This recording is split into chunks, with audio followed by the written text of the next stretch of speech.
Welcome to the one place almost hidden here in the middle of Provo, Utah, where you can find the complete Mormon pioneer experience, Provo Pioneer Village.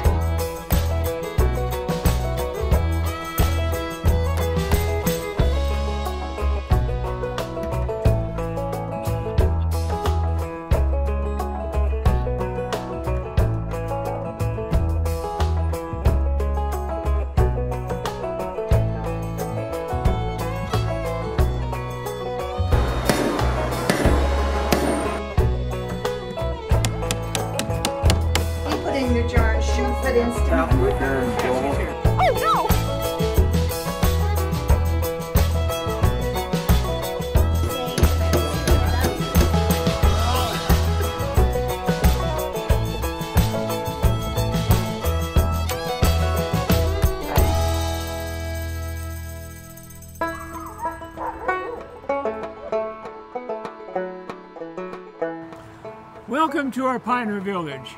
My name is Steve Nelson. I'm the director here. We want you to enjoy this village and I want you to understand the importance of what it is. You see, most of the time when we talk about the pioneer experience, we talk about the trek, the wagons and the hand carts. But the reality is, when the people came into these valleys, the hard work was just beginning. Because now they had to survive. They didn't have any supply support. They were 1,000 miles away. In addition to that, it was a hostile environment. It was hard to live in. And in a third, most of the people had no frontier experience. So the purpose of this village is to try to explain or help you understand the conditions of that. So we want you to think of yourself as walking into another period of time and try to understand what it might have been like. For example, that little house back there. One room, maybe 7 or 8 people would live in that house. Try to think of what it might be like to actually live in this kind of environment. Now, let me show you some more details about the village. Follow me.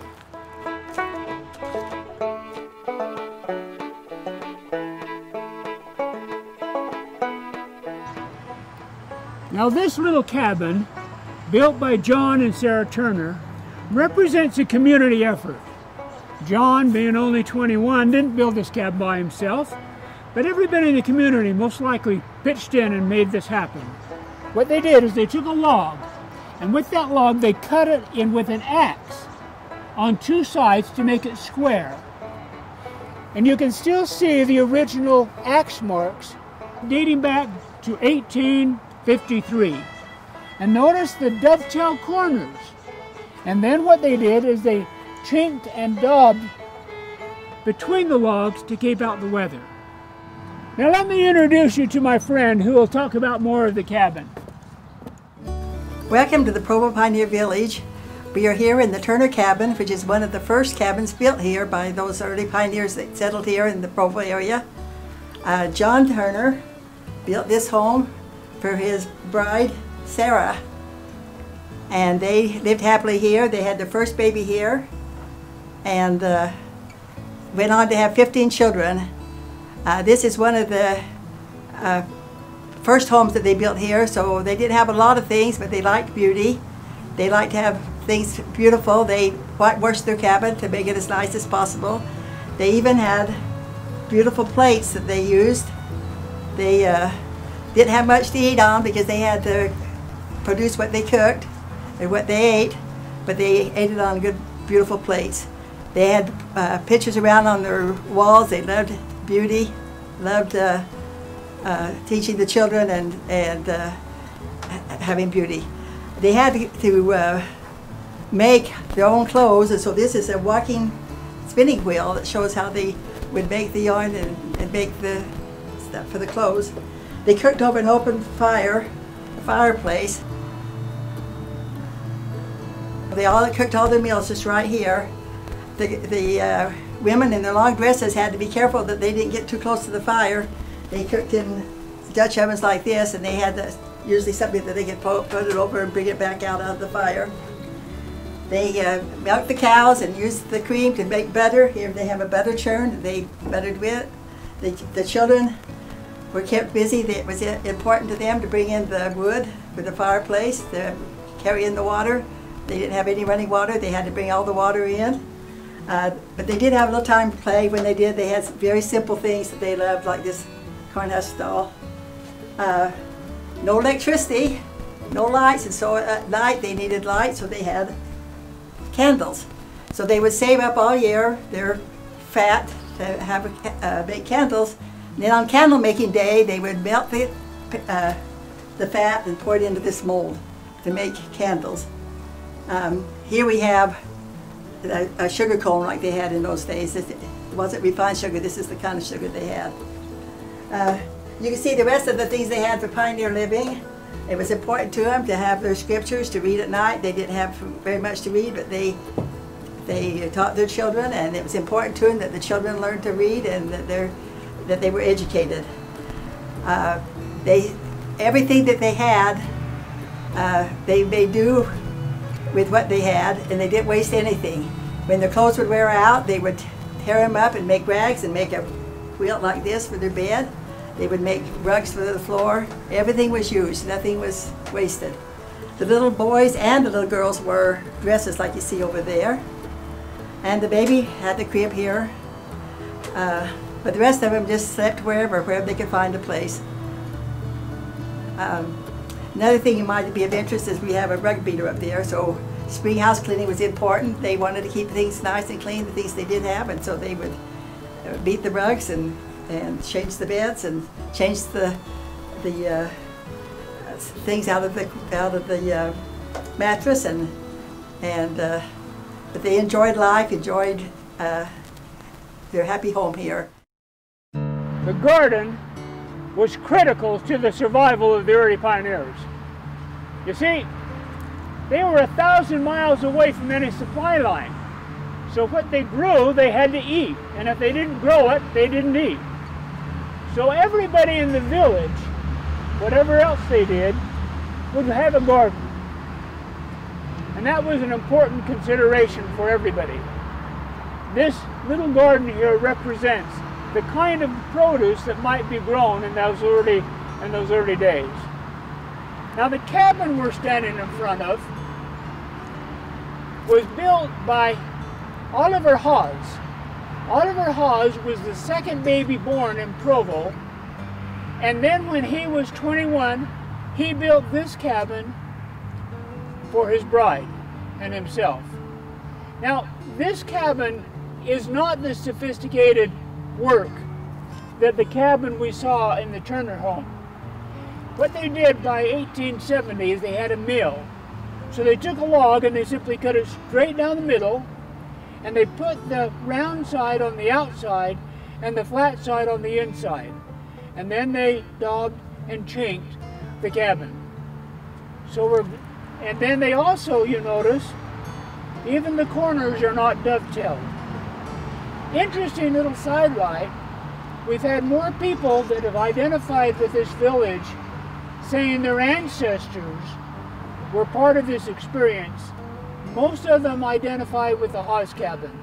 We've had more ancestors from the Haas cabin probably than any other structure we have in the village. This is the Oliver Haas cabin. It's about 17 years older than the other cabins here in the village, and therefore it was built after the trains came to Utah.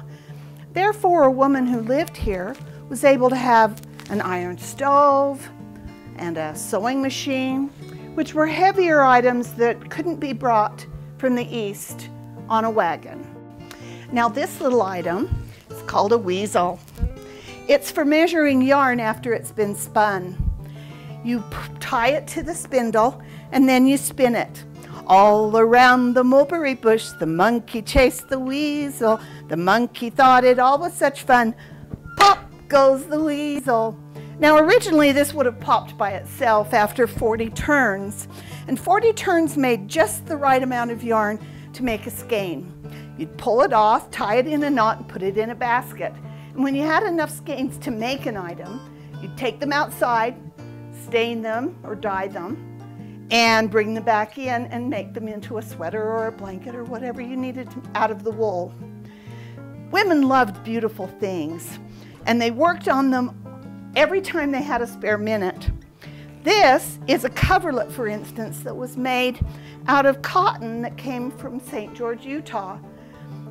It was rare to get cotton from St. George, but this woman made this blanket special by individually tying each of these little tiny tufts into this beautiful pattern. Women are who civilized the West. Men were so busy working on their farms and trying to get food for the people, taking care of the cattle. They had little time for the frivolities of the East. But women loved the civilized part of what they had in the East. They, after all came from cities. And so they had a few very nice things. This, for instance, is a butter mold. It's individually carved, chip carved by hand. It has a date of 1824. And you would have put your butter down in this and chilled it, and when it came out, it would have been this beautiful little piece of butter to place on the table on a pretty little plate to have a nice, formal, sophisticated dinner. Women just have to have those nice things about them. Look at the beautiful plates in this cupboard.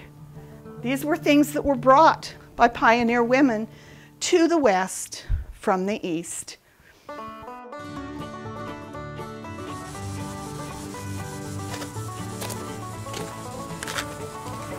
Let me tell you a little bit about this amazing house here. You see, most of the homes, when we think about pioneer villages, we think they're log cabins. But the truth be known, in early Provo, most of the homes were made out of mud. Now mud, baked in the sun, was called adobe. So this house is an adobe house built in 1853. There's about 7 blocks from here. We are able to take it down, bring it over brick by brick, and rebuild it here in the village. It's amazing our collection to our village. Robert Carter. Well, Steve. It's good seeing you. Now, I need to tell you, Robert Carter is the expert of Provo in Utah County, and he can fill us in on more details. Well, you were mentioning how the house was interesting. It's also interesting how the village got to be to this site, Steve. You remember that in 1849, the settlers wanted, in the worst way, to come to Utah Valley. Brigham Young did not have to send them to Utah Valley. They wanted to come here because of the lake, the river, and the good land for pasturage and crops. So they finally twisted his arm and got to come to Utah Valley, and they arrived on April the 1st. They settled their first fort, which was about 1.25 miles west of us, right next to the Provo River, underneath where the freeway is today. Then Brigham Young came down in September and visited with them and told them they had it in the wrong place. He went on a little exploring expedition, came up here, looked around, and picked a site about where Center Street and University Avenue intersect today. And he said, "Gentlemen, this is where I want you to build the fort." So they moved out of Fort Utah, moved up here to Fort Provo, but they did not go to the site that Brigham Young recommended. Because it was easier to get irrigation water here to this side and south of us, they settled here and constructed the second fort, Fort Provo. Well, let's bring the crew in and let them see the house. Oh yeah, it's a nice place. Welcome to the Loveless Cabin. This is a treasure because it is one of the few remaining adobes we have here in the valley. It was built by James Loveless for his family, his wife Matilda, and 4 children, when they were required to move into the Provo fort in order to protect themselves from the Indians. Now, adobe, most pioneer homes were made from adobe, and there was an advantage to that because the adobe is cool in the summer and warm in the winter. And you notice here their fireplace. So this is where they did their cooking. This is where they heated their cabin. This is a very, very valuable thing.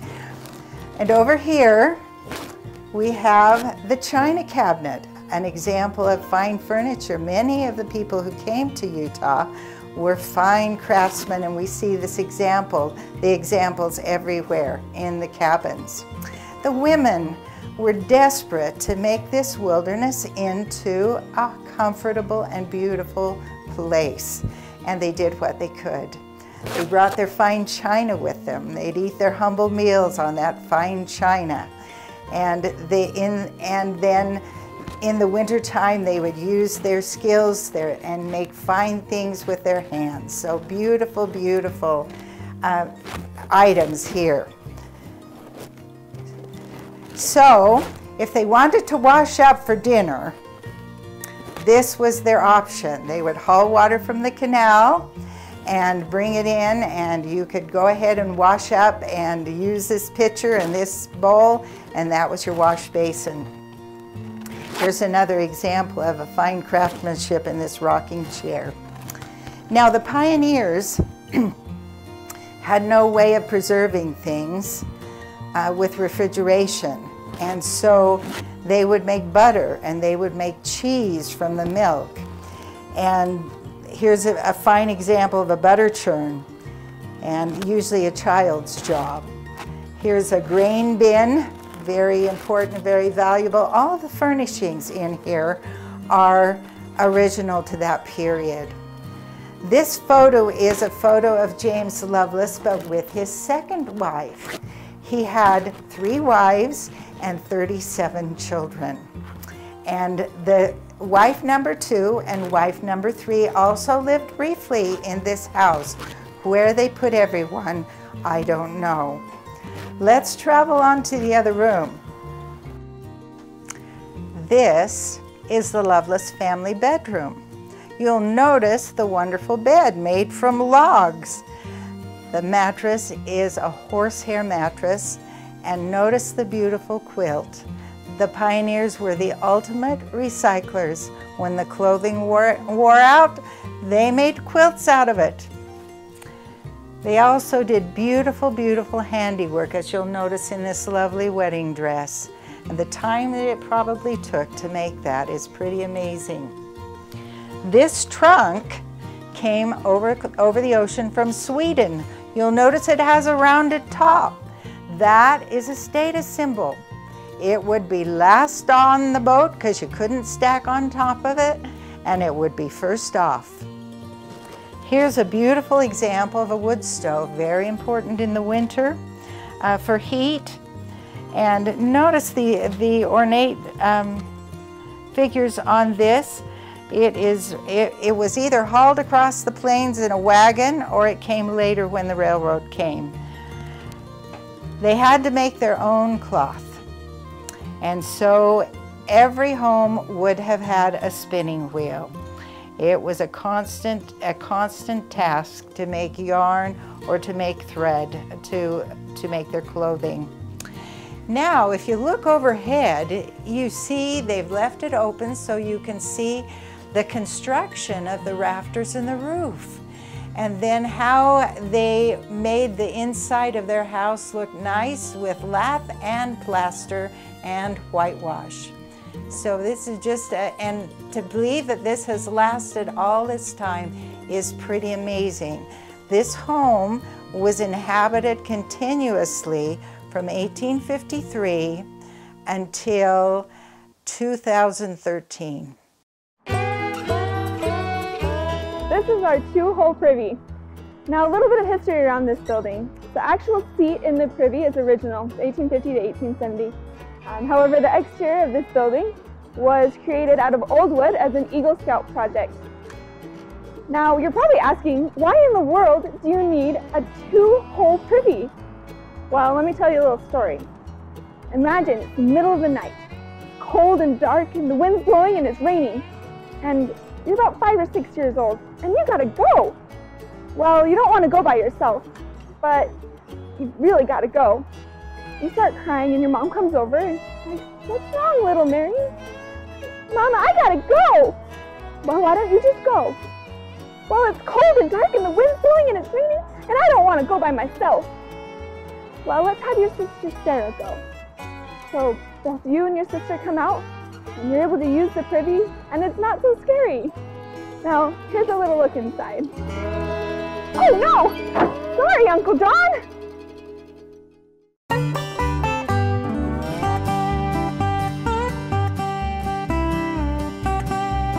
We brought this store in and named it the George A. Smith Mercantile Establishment out of the Sons of Utah Pioneers chapter of the George A. Smith chapter.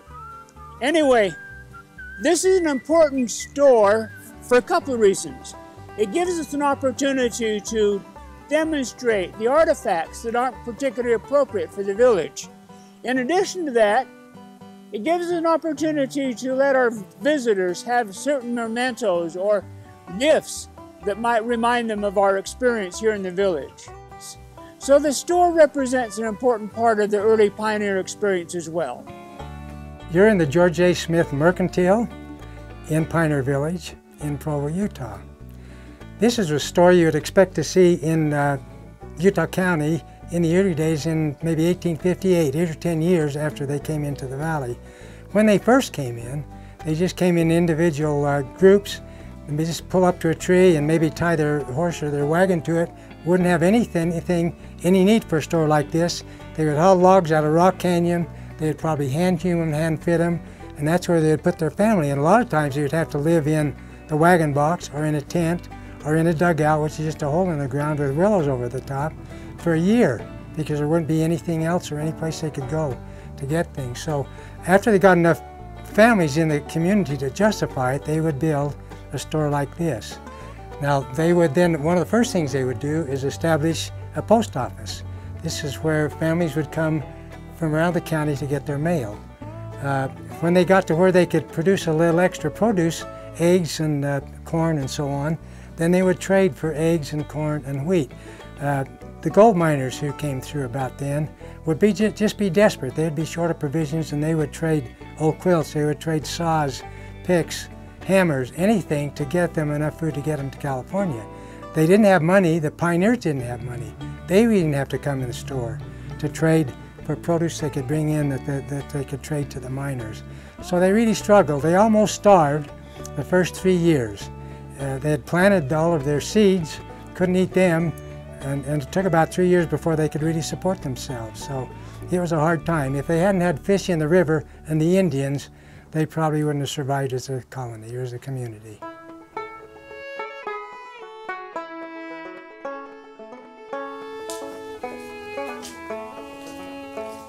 Now this particular building here is really not the same historical building the rest of the buildings are. It's our carriage house. We use it in the wintertime to keep our wagons and our carriages from getting battered by the weather.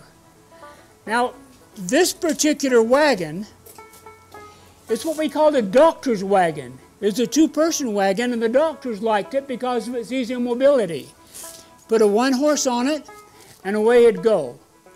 This particular wagon was donated by the Provo City Brickyard. The Provo City Brickyard also donated all of that tack that you see on the wall. This wagon was used simply for hauling bricks, hauling sand, or other dirt.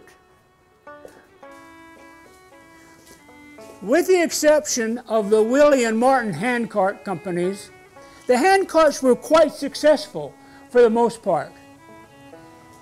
Now, we don't have a lot of evidence what those handcarts really look like. The problem is that pioneers didn't keep them somehow in their barns for future generations. so we only had to depend upon their journals for the description of what they were like. We believe that they were someplace between this wagon and this wagon here. The wheels that you see here on this wagon were typical of the pioneer hand cars.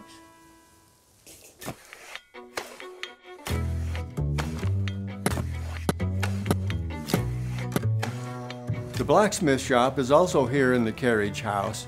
He was one of the most important men in the community. If anything was broken that was metal, he fixed it.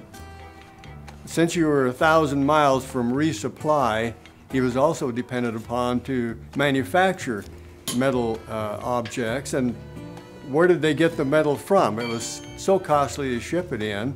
They salvaged everything they could from some of the wagons that they brought in that they weren't going to use anymore. The metal rims from the wagons, the nuts and the bolts and things, various pieces of wagon were used by the blacksmith to reshape from the form they were in to something that would be more useful for the farmers and manufacturers of Utah.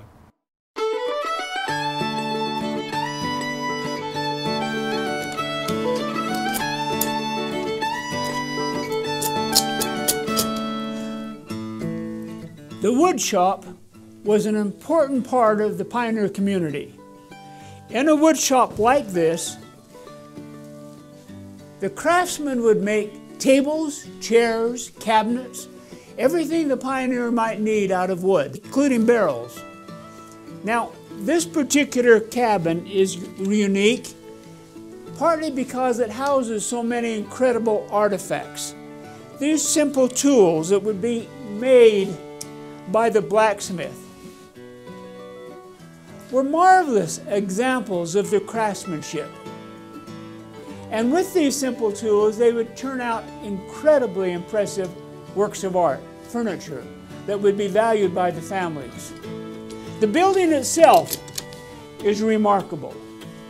It's remarkable because it's made entirely without nails, all pegged. Pegged along the boards, and then the corners are dovetailed as well. This is one of the earliest buildings that came into this village in the 1930s. It's a treasure, and we're glad we have it here with us.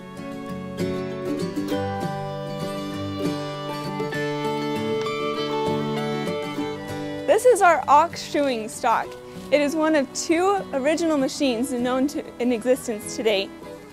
Pioneers used oxen because they were cheap, sturdy, and easy to use.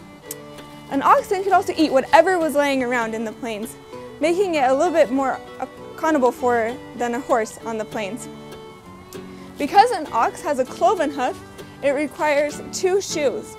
Using this machine, pioneers were able to lead the oxen using the chain, put the slings underneath the animal, and then hoist the 2,500-pound animal up to put the shoes on.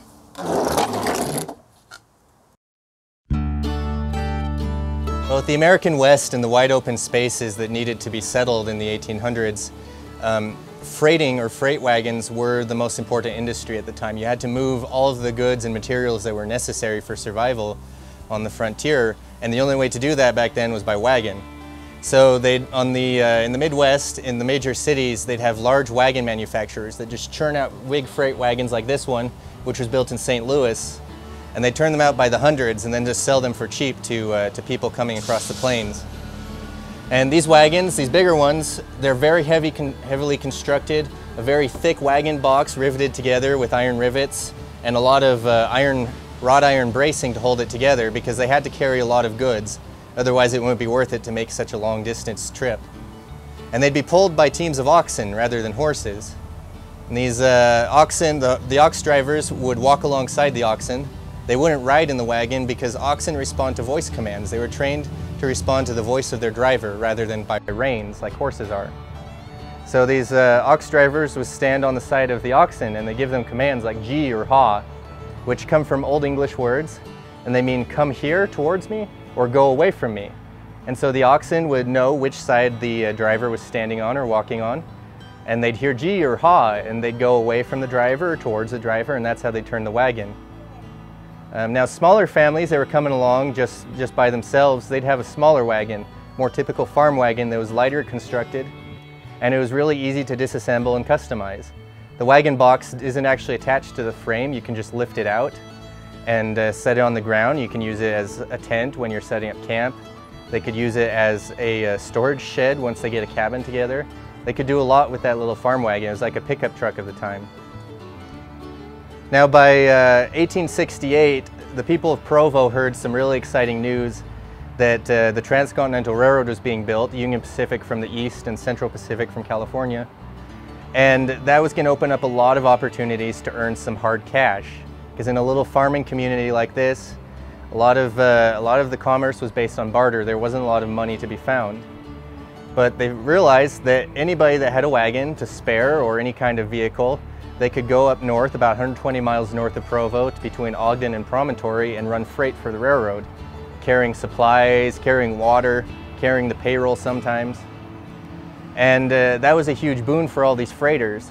The one problem was that once the railroad was constructed, there was no more need for long distance travel or long distance freight travel.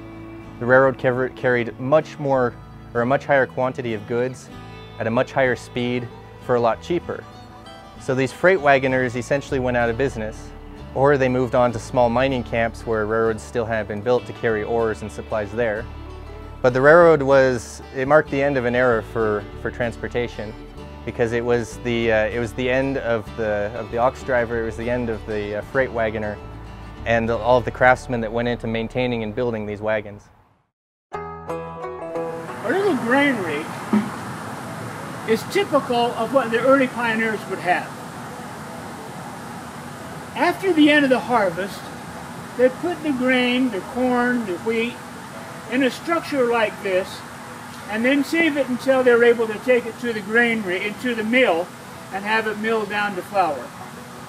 The construction of the granary was unique, and you'll still see this construction in many of our local communities. You see, it's got the studs on the outside, makes a flat side on the boards on the inside for the grain, and then it doesn't spring the grain through the boards. Also, you'll notice on skids, it wasn't unusual for the pioneers to have to move their buildings when the occasion demanded.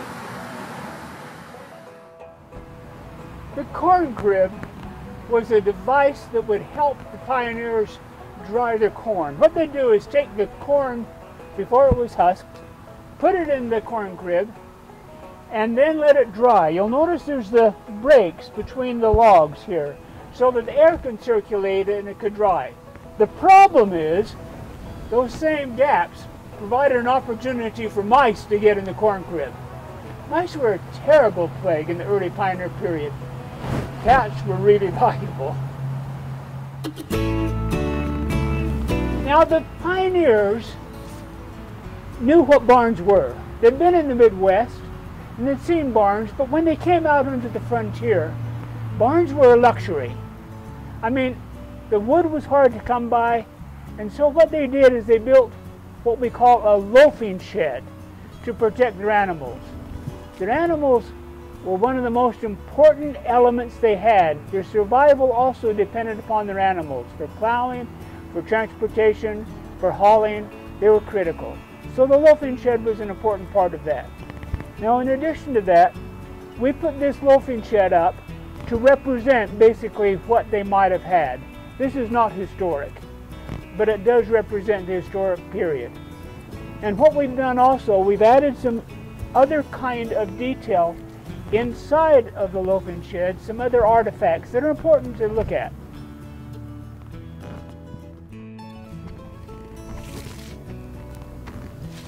The artifacts we have here in this loafing shed give another clue as to the quality of life the pioneers had to experience. One of the items that I find personally interesting is these scythes. These scythes were used for harvesting wheat, oats, and it was a tough job having to cut that product with these hand tools. Now look at this. See how thick this is here and how skinny it is here? Notice how thin this blade is compared to this blade here. That's because it's been used. sharpened, used, and sharpened. I kind of in my own mind envision a man coming home after working all day in the field and his wife massaging his shoulders to give him some relief. This particular side is what is called a cradle side.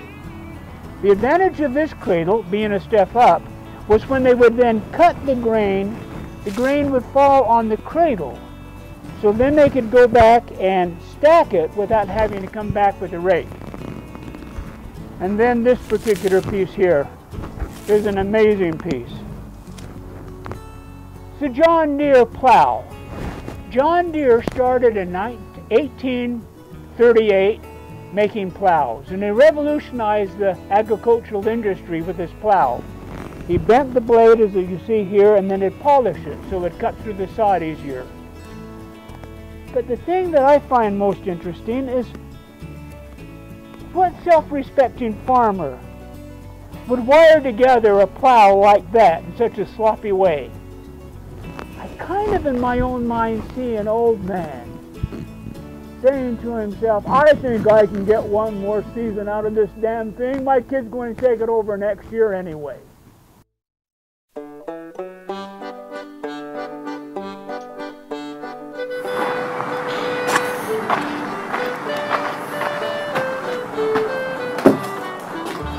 Welcome, children. Welcome to school. So let's start with some of what they used to write. Now, this is their version of whiteboards. So they use slates and they use chalk to write. Over here, we have what's called a magic lantern. So they would stick a candle in the black part, or whatever they wanted to project over on that wall. This is an example of one of the early books that they would use to learn how to read. This paper was very expensive as it came from the East, and it cost a lot of money to ship it. Now, over here, we notice this picture. It was painted in 1867. This road is Center Street. Now, over here, we have what's called the Deseret alphabet, because we had a lot of students coming from all over many countries, speaking many different languages. This is our 30-star American flag. It was made the official flag on July 4th, 1848, and although it was only flown for 3 years, 3 presidents served under it, including James Polk, Zachary Taylor, and Millard Fillmore. We fly it here at the park because it is the same time period flag as when the pioneers first entered this valley.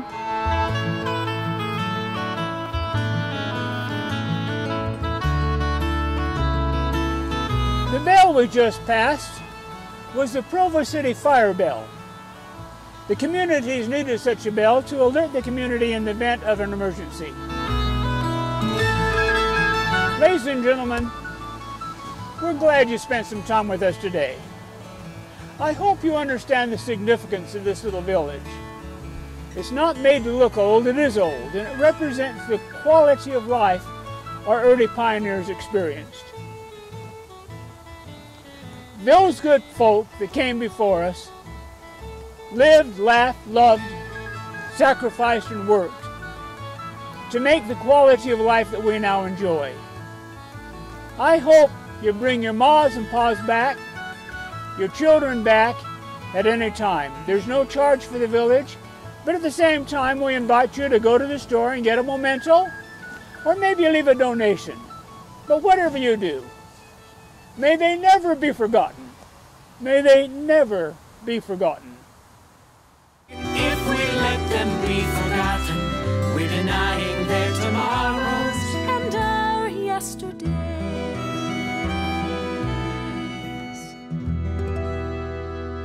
Fort Utah was the original Mormon settlement at Provo. It was a cluster of several log cabins built side by side in a square surrounded by a 14-foot wall with gates on the east and west ends. Tensions were high between the settlers and the Ute Indians, and the fort provided protection.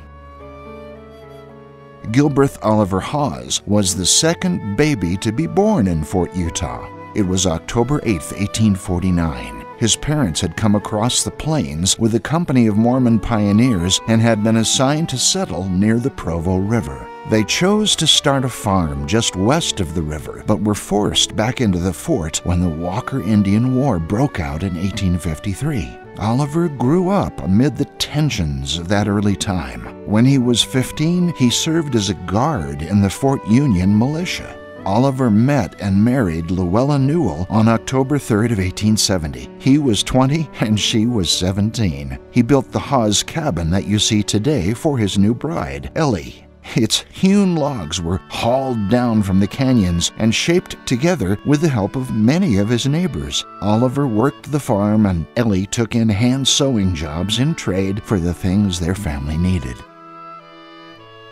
James Washington Loveless and his family joined the Mormons in Illinois and moved to Jackson County, Missouri in 1839. James was almost 19 when persecution drove the Mormons out of Missouri. He had just married Matilda McClellan, and together their families harvested and gathered what they could, traded for wagons and 4 teams of oxen, and headed west for Salt Lake City. They arrived on September 3rd of 1852 and were sent south to Fort Utah. As a firm believer in the doctrine of polygamy, James took a second wife, Mary Britton, in September of 1855 and married Mary Josephine Caldwell as his third wife in 1859. Together, over the course of the next several years, they had 36 children. James built this adobe home that you see here now in the village. It stands as a fine example of what can be done with pioneer ingenuity, both in its construction and in the furnishing and decoration added by pioneer women.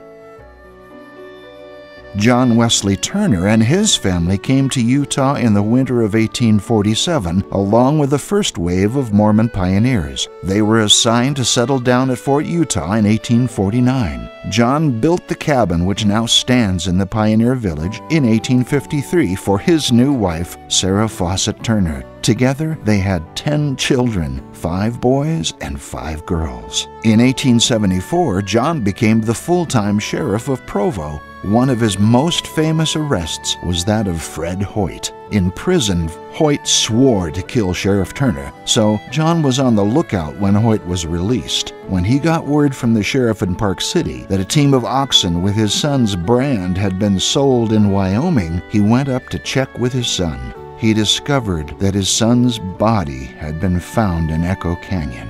So John and the other sheriff followed the trail of the oxen. They captured Hoyt in Cheyenne, Wyoming, still wearing some of young Turner's bloody clothing. Sheriff Turner believed in the justice of the courts and lived to see Fred Hoyt hanged. Clearly, the Old West, and particularly Utah, needed to be tamed. And the Turner, Loveless, and Hawes families were just 3 of a countless number of the heroes in that story. Their cabins stand as monuments to the hard lives of sacrifice and determination of those early pioneers. He was a father, she was a mother, and they were family to me. And their trials surely would have broken lesser men, but they endured them, overcame them, leaving me a precious legacy. How can I thank them for this gift that has no end? Don't let them be forgotten. Don't let their memory fade away.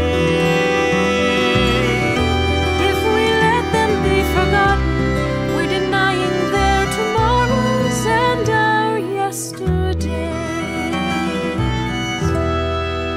He was a merchant, she was a poet, but they left it for a dream. Thirst for Zion brought them to this wilderness to dwell. They gave their talents to the common purpose, giving all their hearts and hands could make. Now all the lives they've blessed, No tongue can ever tell. don't let them be forgotten. Don't let their memory fade away. If we let them be forgotten, We're denying their tomorrows. and our yesterday. Without them, so much of me is missing. I am less than half a man. I have lost my long-term memory, And I don't know who I am. Don't let them be forgotten. Don't let the memory fade away.